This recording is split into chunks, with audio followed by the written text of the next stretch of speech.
देखा भैया सनगर मरद रही हूँ लड़वैया मरद रही हूँ तो कौन बड़ा चीज पैया उठा के लगी हो लड़े कैलाश कमल खान क्या रे टोलिया का बास्तवा क्या रे टोलिया का बास्तवा नी काले मालक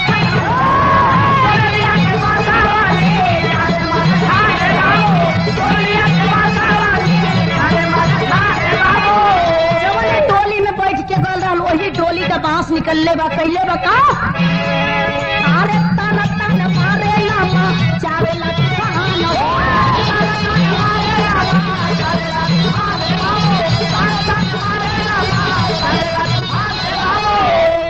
मचल हाहाकार सोरा होला मार मार होतई यार भैले मारवाने क्या रे दूल्हा हाथ जुझा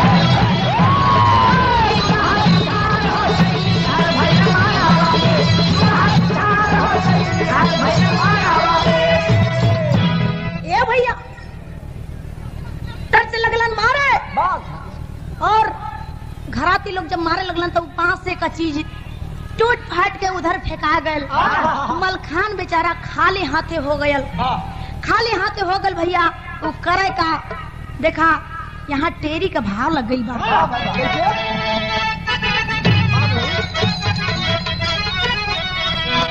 अरे मोरे राम तेरे आंगन में चमकते भाला बरची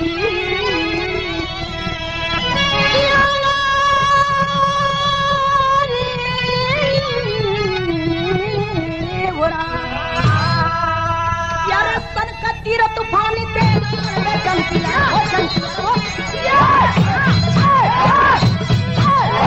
ए भैया जब हमरे बुल्लू गुरु रहलन तो टेरी कहे कैसे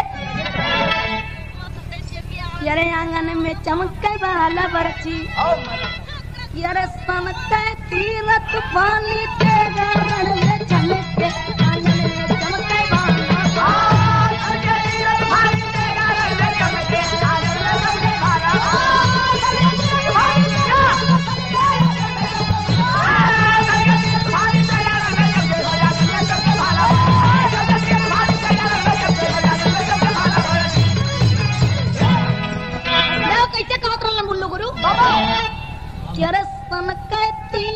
पानी तेरे रण में चमके आंगन में चमके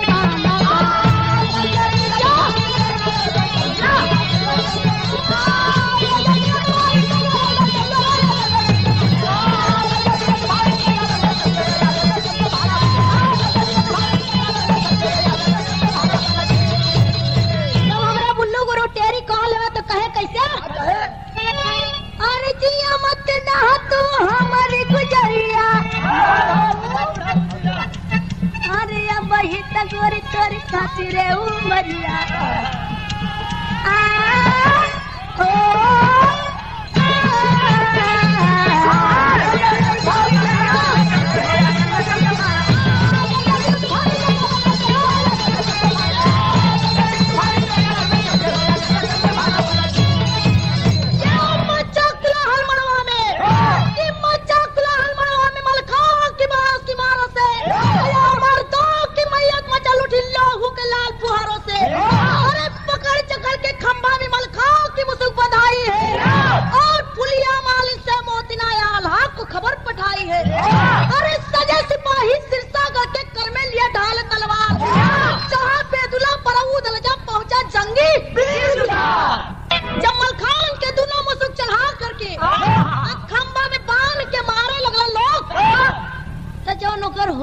पत्नी रहली मोतिना ए भैया उहे देखलस उसे बर्दाश्त ना भई धीरे से अपने मालिन के बोलेले बा फुलिया के बुला करके अब वही पड़ाव पर आल्हा के यहाँ खबर भेजवैले बा भैया वहाँ से सारा फौज तैयारी कैला सावे खातिर के जूनागढ़ में देखा यहाँ चौलरिया का भाव लग गई बा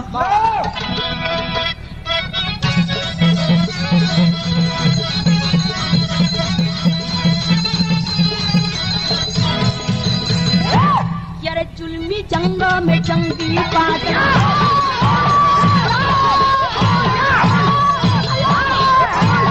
वही हो। अच्छा भैया जंगा में जंगी बादल पाना गारवा हो धरवा करके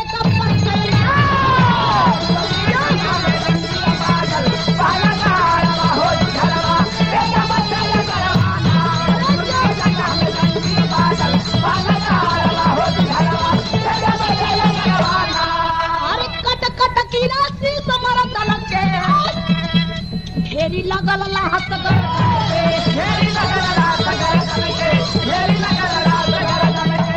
में भैला गजब होनहारी सेमा भक्ति न जादू मारी सारी फौज बनल मोरे रामा सारी फौज बनल पत्थरवा हो जुझरवा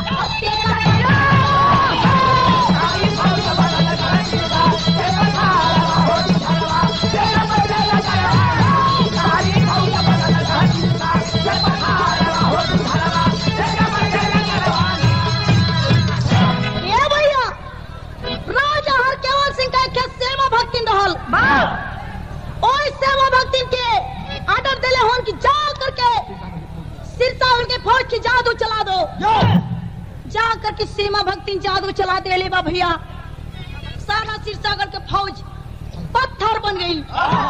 जब पत्थर बन गई भैया तो देखा यहाँ विदेशिया का भाव लग गई बा सारा सिरसागर का फौज पत्थर बन गई बा तो देखा यहाँ विदेशिया का भाव कैसे लग यारे झूना गाड़ सहारी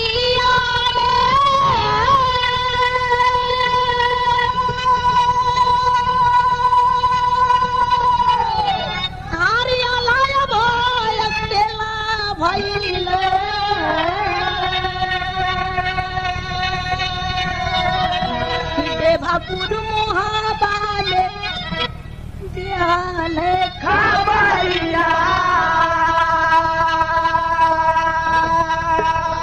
ई पावली संदेश परानी सोनवा महारिया में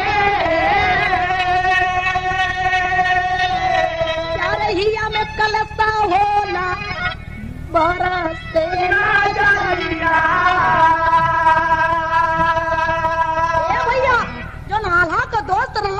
तिवारी वही जाग के मोहब्बा में सोनवा रानी के यहाँ खबर दे ले बाटन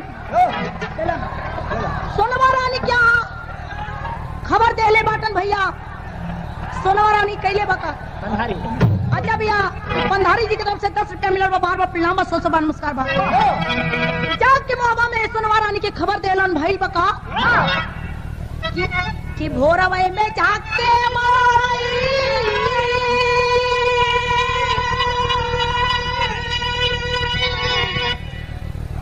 आरे तुर्का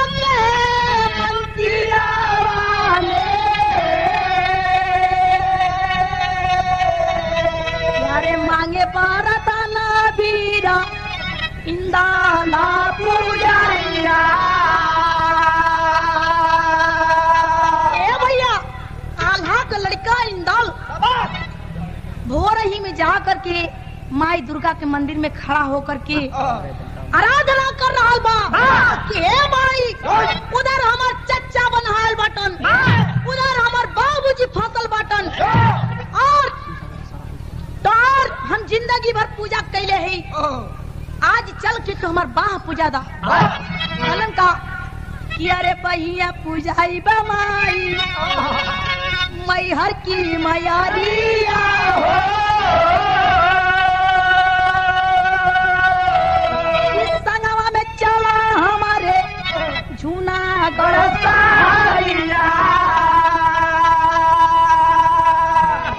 भैया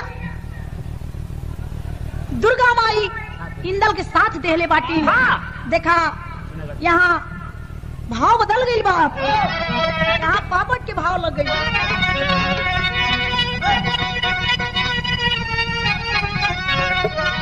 प्यारे टोले लागल टगमगा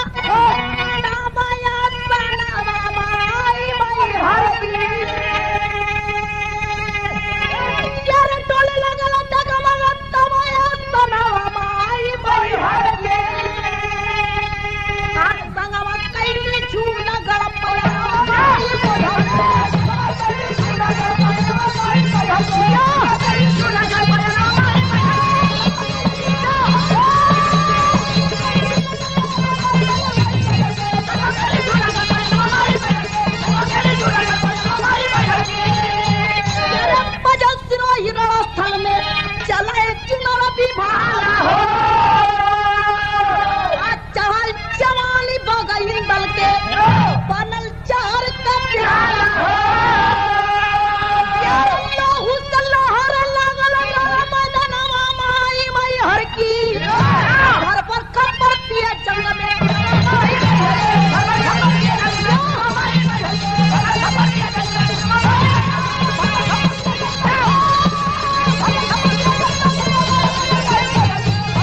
देखा जम के खूब लड़ाई भइल बा। कैसे?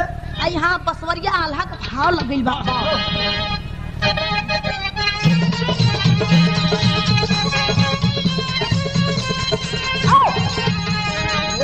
क्या रे भागे सिपाही जूनागढ़ के,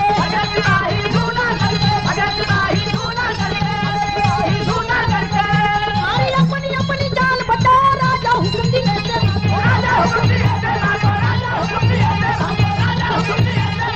अरे जाके जादू दिया जलाओ जिला रूप में तलवार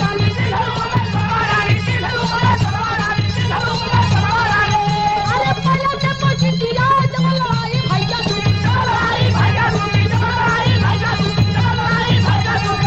अरे दुर्गा देली भेष बना ले देखा बकरी करके अरे जादू चुरा दिया भैया गुस्सा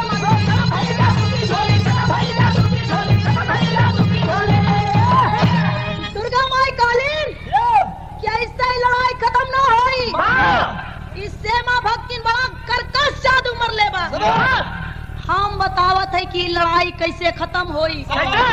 अरे उस सेमा भक्तिन जोन जादू चलैले बा, पिछवा जोन जुरवा बनले बा ओकरे जुरवा में जादू बा। ए भैया धोखे से जा करके इंदल सेमा भक्तिन का जूरा काट देलन। सेमा भक्तिन का जादू खत्म हो गई। देखा यहाँ नई की आल्हा लगल बा भैया। अब लेके बसवरिया आल्हा सुनला, नई की आल्हा तनी सुनला कैसे बा।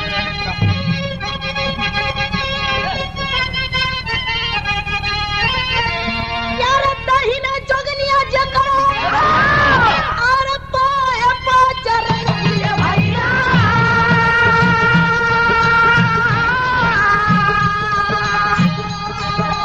अरे ओकर कैसरा नावा में होई डरो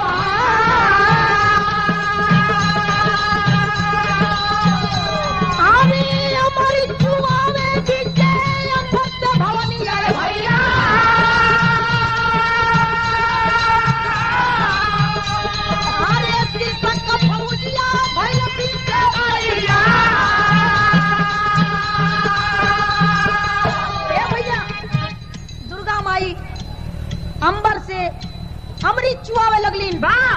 सिर सागर का फौज फिर से तैयार हो गई। जब देखो जबकि दुर्गा माई साथ दहले बाटीन और खूब लड़ाई जम के भइल तो देखा यहाँ सदर आल्हा लग गई बा। अब इन जगह बसवरिया आल्हा सुनला, एक नहीं की आल्हा सुनला तनी सदर आल्हा सुनला।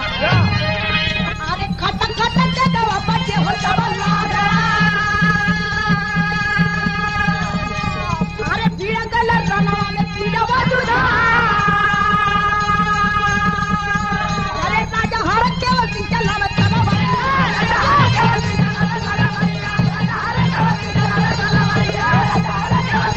भला चलावे वाला वीर सरदा अरे अस्सी मन का चिकड़ी घुमावे लगन हाथी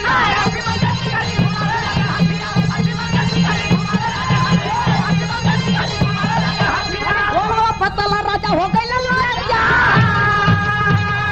ए भैया जब लड़ाई भइल बा तो राजा हर केवल सिंह बैठ जा भैया बैठ जा बैठ जा बैठ जा भैया। राजा हर केवल सिंह तलवार चला रहा बाटन और आल्हा उधर से भाला चला रहा बाटन। जो आल्हा का हाथी रहल, आल्हा का हाथी 80 मन का सिकड़ी अपने घर में पहन ले रहल, निकाल के वही घर में से सिकड़ी लगल लड़ाई में घुमावे। आ जब लड़ाई में लगल घुमावे तो करे सिकड़िया में राजा हर केवल सिंह का घोड़ा फंस गई। घोड़ा फंस गई भैया तो कहलन का यारे आला से झुका के शीशा अरे बोला है बचानिया यारे मारा चिना जन्म हमारा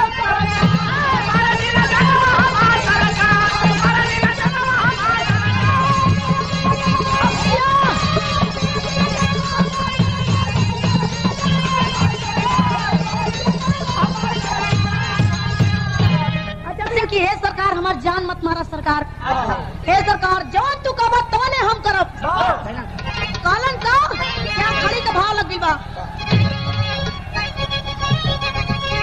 क्या रे ले कन्यादानी अरे अब घुमाना भारी यो अब बेटी पानी चाहिए दुल्हनिया पहिर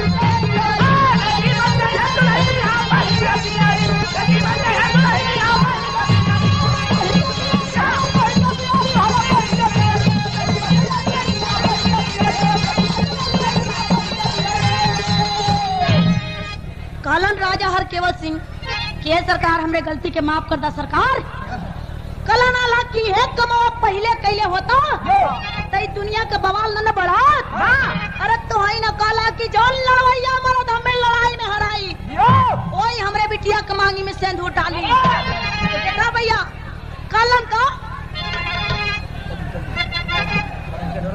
केरे चढ़ के डोला सिरसागढ़ में आईली मोती नारानी अरे सुहाग वाली रात सेज पर घायल भाई जवानी अरे पानी झलकला जवानिया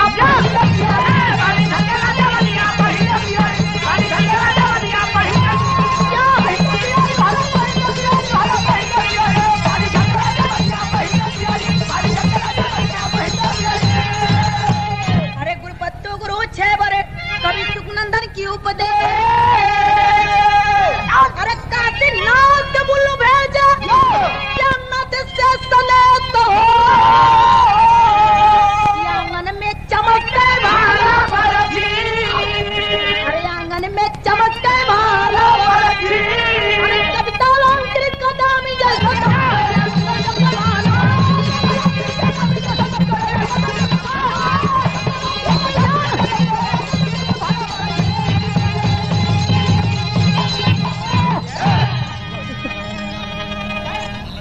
एक देश गान ध्यान दीजिएगा।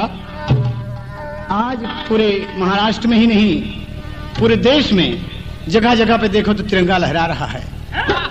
कितना सुहावन तिरंगा लहरा रहा है बाबूजी कि हम आज ही के दिन पूर्ण स्वतंत्रता पाए हैं। 26 जनवरी 1950 को हम पूरे आजाद हुए हैं इसलिए कि आज ही के दिन हमारा संविधान हम अपने कानून पर चल रहे हैं। जब दुनिया के कर्णधार देश के कर्णधार जब संविधान बन के तैयार हुआ तो डॉक्टर भीमराव अंबेडकर ने भारत के प्रथम राष्ट्रपति डॉक्टर राजेंद्र प्रसाद जी को दिए। इसी से 26 जनवरी 1950 तब से हम 26 जनवरी मनाते आते हैं कि 26 जनवरी कितना पावन देश है कि हम पूर्ण आजाद हैं। भारत मां एक नारी वो भी है जिसे अंग्रेज गुलामी की जंजीर में जकड़ दिए थे, लेकिन उस मां को छुड़ाने में औरत ही नहीं, मर्द ही नहीं, बच्चे ही नहीं, देवी देवता भी मदद किए और एकजुट होकर हिंदू, मुसलमान, सिख, ईसाई, बौद्धिस्ट, जैनी कोई भी हो देश को आजाद कराए। कहा गया है दोस्त कि Gandhi ji tried to unite various people up into a single nation. He fought all his life to make his motherland free from British rule. कहना बाबूजी लगमना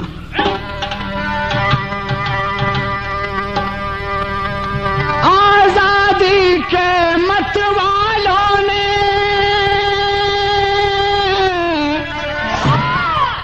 खेला खून की होली, मौत को गले लगाया बोलकर इनकलाब की बोली। 26 जनवरी सन 50 जब भारत में आया तो घर घर घी के दीप जले, गाये मस्तों की टोली। हम पूर्ण स्वतंत्रता जब पाए, लाल किले के प्राचीर पर जब तिरंगा लहराया गया, राष्ट्रपति भवन पर जब तिरंगा लहराया गया, मेरा देश आजाद है, 26 जनवरी 1950 को हम संपूर्ण आजादी पाए। तो कहना है बच्चे बूढ़े माँ सभी एकजुट होकर जा रही हैं और क्या कहती हैं बाबूजी कि कुदरत की, अरे कुदरत की मेहरबानी का वरदान है तिरंगा, कुदरत की मेहरबानी का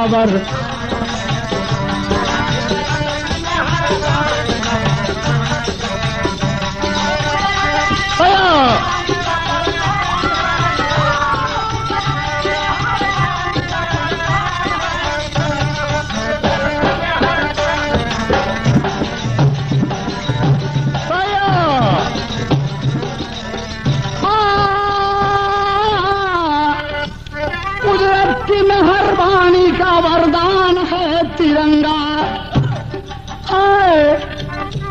कुदरत की मेहरबानी का वरदान है तिरंगा। भारत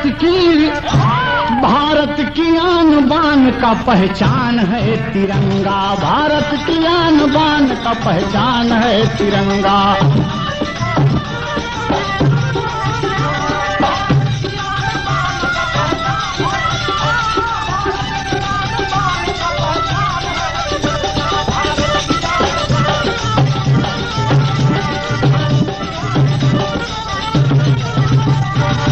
बहुन क्या समझे झंडे के तले छे छेर तुझे बिहार करती। क्या देखें आप, तिरंगा केसरिया रंग का, हरा रंग का, श्वेत रंग का संकेत देता है कि हमें सतर्क रहना है। बीच में चक्र बना है, 24 तीली लगी हुई है, जो इस बात का संकेत करता है कि 24 घंटे हमें सतर्क रहना है। किसी शायर ने लिखा है दोस्त कि हमारी नजरें बरकरार रहें, उस मुल्क की सरहद को कोई छू नहीं सकता जिस मुल्क की सरहद की निगहबान हैं आंखें। ये नजर धोखा न खाए। कहना है झंडे के तले छे छे ऋतुएं बिहार करती है,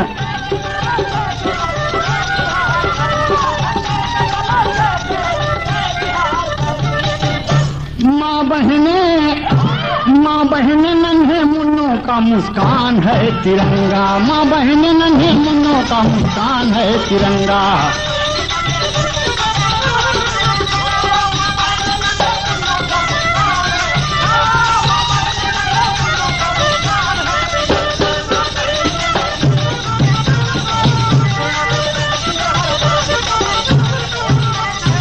बहुत बारीक बात है दोस्त, कभी भी आप विदेश चले जाएं, दूरदर्शन पर आप देखते हैं कि हमारे यहाँ के खिलाड़ी या कोई भी और भी प्रतियोगी वहां पहुंचता है और जब मेरे देश का तिरंगा दिखाई पड़ता है दोस्त तो हम उछल जाते हैं, सीना गजब हो जाता है कि हमारा भारत है। बताने की जरूरत नहीं है, तिरंगा देखकर ये हमारे देश का कौमी निशान है। माँ बहनें सब मिलकर देवी देवता से लेकर तमाम लोग इसकी आराधना करते हैं। कहना है बाबूजी मजहब से नहीं मतलब ना पार्टी से रिश्ता, मजहब से नहीं मतलब ना पार्टी से रिश्ता। अरे हम हिंदू हो, तू मुसलमान है, सिख है, ईसाई है, इससे कोई मतलब नहीं है। एक काम है लहराना। बरसात झेलता है, गर्मी सर्दी झेलता है, तिरंगा लहर रहा है बाबूजी। अगर ये झुक जाता है जब तो हमारी मुस्कान झुक जाती है, हिंदुस्तान झुक जाता है। कहना है कि मजहब से नहीं मतलब ना पार्टी से रिश्ता, हाँ मजहब से नहीं मतलब ना पार्टी से रिश्ता।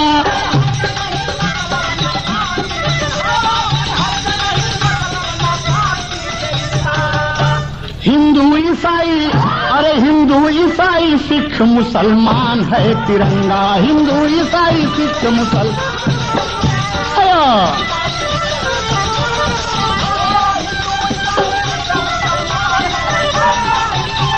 आर के पटेल प्रतापगढ़ 25 रुपया। नमस्ते भाई। क्या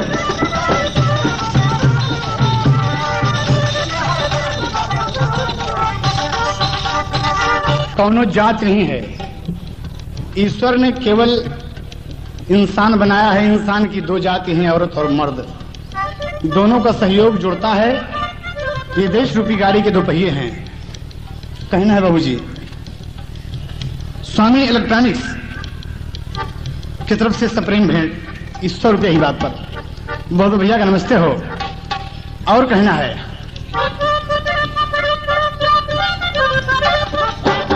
भारत की एकता पर दुश्मन जो नजर डाले, भारत की एकता पर,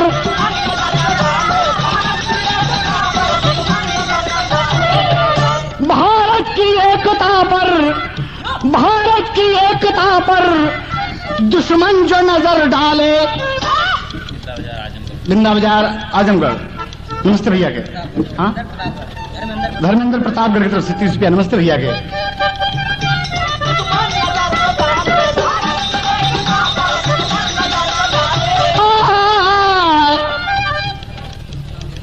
राम सुंदर मौर्य सुल्तानपुर 20 रुपया। नमस्ते भाई के। भारत की एकता पर, भारत की एकता पर दुश्मन जो नजर डाले, तो दुश्मन के लिए, अरे दुश्मन के लिए जंग का ऐलान है तिरंगा, दुश्मन के लिए जंग का ऐलान है तिरंगा।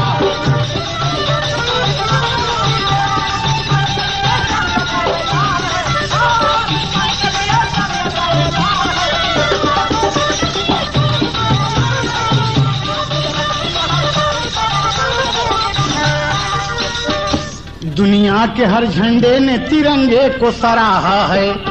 अरे दुनिया में बहुत झंडे हैं, हर देश का अपना झंडा है, लेकिन हिंदुस्तान एक बेमिसाल चीज है बाबूजी। दुनिया के हर झंडे ने तिरंगे को सराहा है। गंगा की कसम, गंगा की कसम कितना आलीशान है तिरंगा।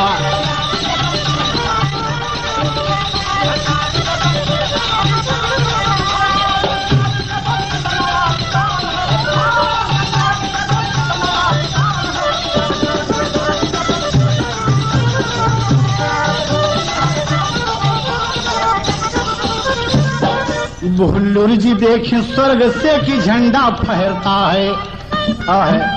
कभी लोग गीत लिखकर चले गए, स्वर्ग में निवास कर रहे हैं। बड़े बड़े लोग हुए, मौत सुनिश्चित है दोस्त, यहां से ले जाएगी सबको, और हर एक शख्स को इस बात का मजा चखना है। आदमी चला जाता है, उसका नाम रह जाता है।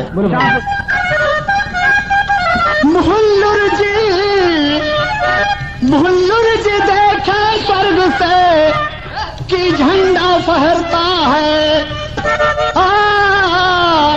कि झंडा फहरता है, झंडा फहरता है। क्योंकि हैदर कहे, अरे हैदर कहे कि पूरा हिंदुस्तान है तिरंगा, हैदर कहे कि पूरा हिंदुस्तान है तिरंगा।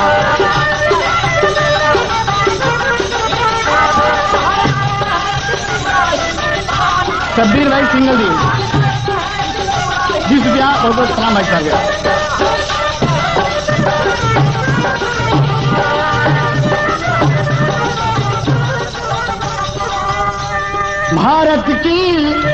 भारत की आन बान का पहचान है तिरंगा।